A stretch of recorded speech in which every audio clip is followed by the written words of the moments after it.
This is a great review, kind of mixing everything we've done so far, so you have to be thoughtful when you're actually doing these problems and realizing what you have. For the first example, we have x to the fifth times x to the second, and so this is being multiplied. We have 5 and then 2 more here. So altogether, we are going to have x to the 7th. In our second example here, this is division, so we're thinking, okay, our base is t. There are more t's in the denominator. How many more? There are 3 more, and you do need to put something in the numerator. For 16, again, multiplication. So with the coefficients, we actually do the operation. So 2 times 5 is 10. And then I have 5 m's and 4 more m's, so altogether I have 9. Here are 5, 4 more make 9. This, of course, you know, means p to the 6th times p to the 6th, because I'm multiplying it by itself, the 2. That's what the 2 means.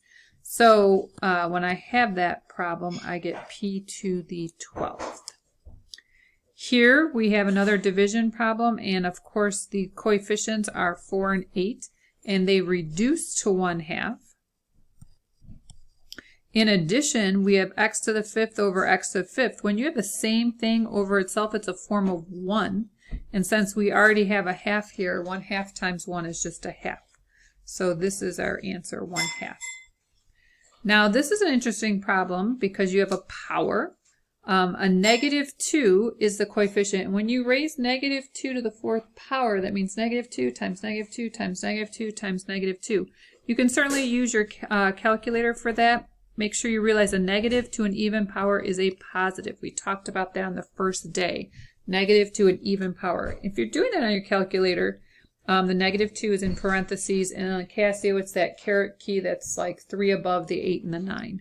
All right, we have h to the 5th 4 times. So h to the 5th, h to the 5th, h to the 5th, h to the 5th. That would be 20 h's in all. Whoa. And then just a few more. Again, coefficients would reduce to 2, more k's in the numerator, 3 more. Multiplication here, coefficients would multiply to give you 30.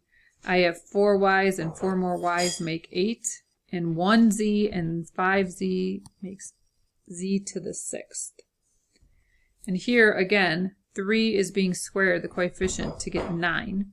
And I have g squared times g squared is g to the 4th. H to the 4th times h to the 4th is h to the 8th. Okay, hope that's making sense for you.